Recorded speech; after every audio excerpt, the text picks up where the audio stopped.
back. God, you love pressing a button. I don't know what happened.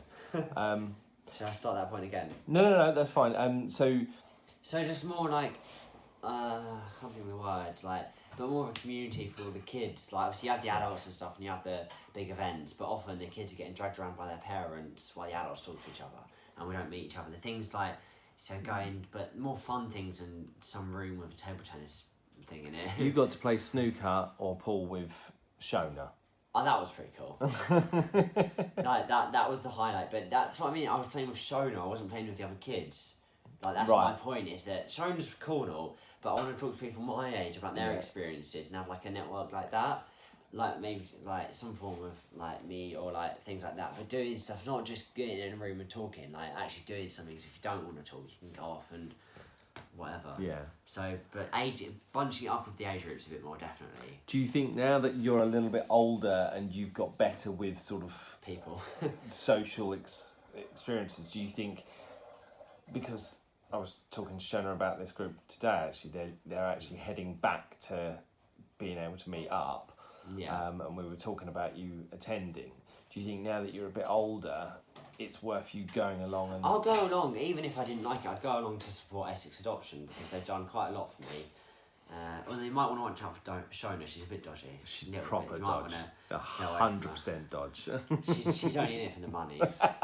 the stacks and stacks of money there is. Yeah. Honestly, she has a gold mansion. She basically doesn't sit on a chair, she just sits on her millions. Yeah, she's got minions that carry her around.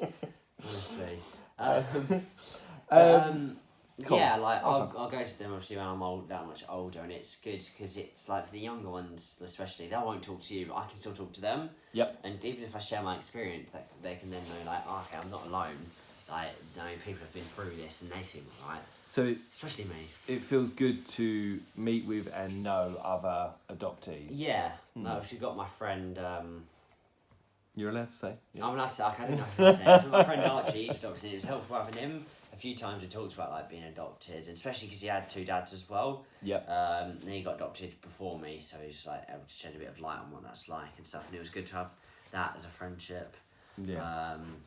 Nice. Yeah, I can't really name any other adopted kids that I'm friends with because you know they don't run these meetings anymore. Yeah. But yeah, so just a bit more stuff for the kids to do. There's big events, but they're aimed at adults intermingling rather than kids. Yeah. I think.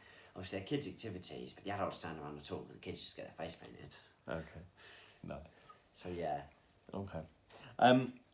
Final question.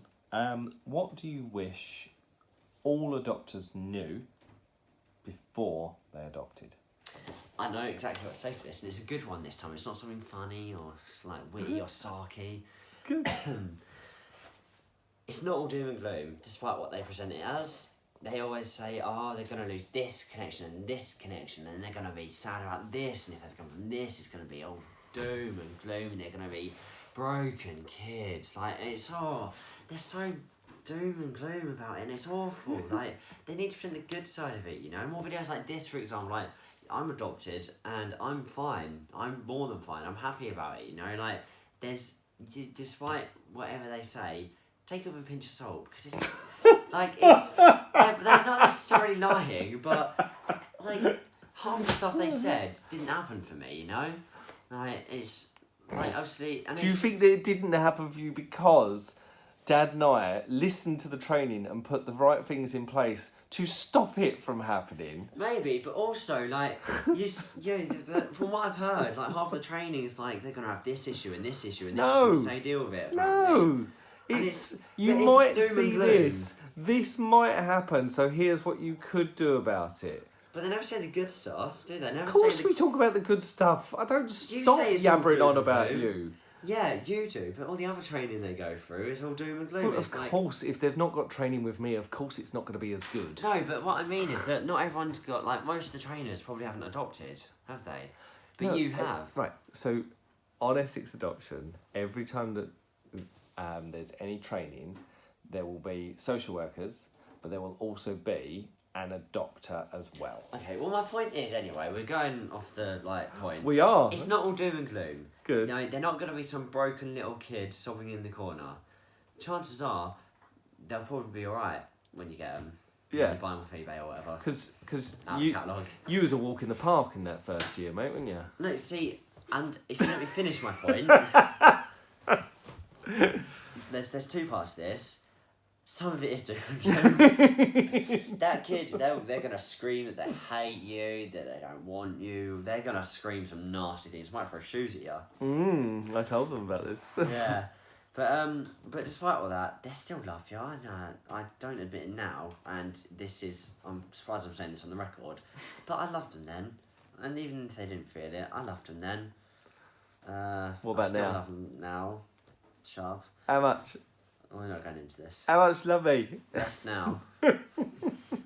But yeah, so they're all screaming insults and abuse at you. But at the end of the day, you're still their parents, they're still your kids, and they know that really. They're just dealing with their issues in their own ways. Some of them might not hurl abuse at you, if you're lucky, but like, what kid doesn't hurl abuse at their parents at some point? Yeah. It's part of growing Absolutely. up. So yeah, while it's not all doom and gloom, some of it will be. Yeah. Okay. If that makes sense. We there was a comment made today about if we could wave a magic wand and take it all away. No. Like, if you're taking that away, that's taking away like that. My story and what I've been through and what's happened to me. Like, even though it's all suffering and pain and like darkness and stuff, that's still part of me. That's made me who I am. If you take that away, I miss a core part of me. Obviously, some kids might be different, but me specifically, like, that happened. That's built me up so confident and resilient. And if you take that away, that's then like most of my personality just gone. And that's not. I don't think that's fair to deny. Because that's like denying them who they are, and I don't think that is fair. Do you ever wish that you didn't have those first 3.5 years? No, because I wouldn't end up here now. I've got great parents. Got a really great dog. Really great dog. True story. But like, and I go to amazing school and all that. And well, yeah, it sucks. It was crappy. No one should go through that. I'm glad I did, because I end up in a better place now than I was then, even if it wasn't all bad and stuff. Because like, let's be honest, living in Jaywick, you're not gonna get far. Like, sorry if anyone's from that area, but if you are, you know what I'm talking about. But like, so it's. Well, it may be like at first, if you just think on the surface, oh yeah, take away all their pain. Actually, that might take away a very core part of who that kid is, who that person is. Like, it's not the fall that defines us, it's how we get up. Nice. If you take away the fall in the first place, we never get up, and so we never build up that resistance to not fall again. And there we go. Also, I know that nobody's going to hurt me worse than they did, so I'll be right. And that's, again, if you take that away, I don't have that, and I'll be a nervous wreck. Marvellous. Well, thank you very much, Dean. Would you like to say goodbye? Yeah, definitely go through with it. Don't get scared off by some of the stuff I've said. Like I said, it's not all doom and gloom until it's doom and gloom. Very clear. You could be a social worker with an answer that close. Yeah. Shona's proud of me right now. That's what she told me for 8 years, didn't it? But yeah, it's so just like, and I say this again, take it all with a pinch of salt. Like, everything they say might happen. Half of it won't, half of it will, but half of it won't, and you've just got to be able to be prepared for it. But like, it's not all gonna happen. They're not all the bad things are gonna happen. You know. Yeah. Like, it's a blend. Yeah, go for it. Like, kids are great. If you've got your own kids already, you'll know what I mean. If you don't, take my word for it. Think how amazing I am. All the adopted kids are going to turn out like me. Am I allowed to lie to them like that? Of course. But in all seriousness, just like, it's not as serious and as it seems. So yeah, go with it. Adopt. Adoption is good. Adoption, yay. Alright, thank you very that's me. much. And good Mic night. drop.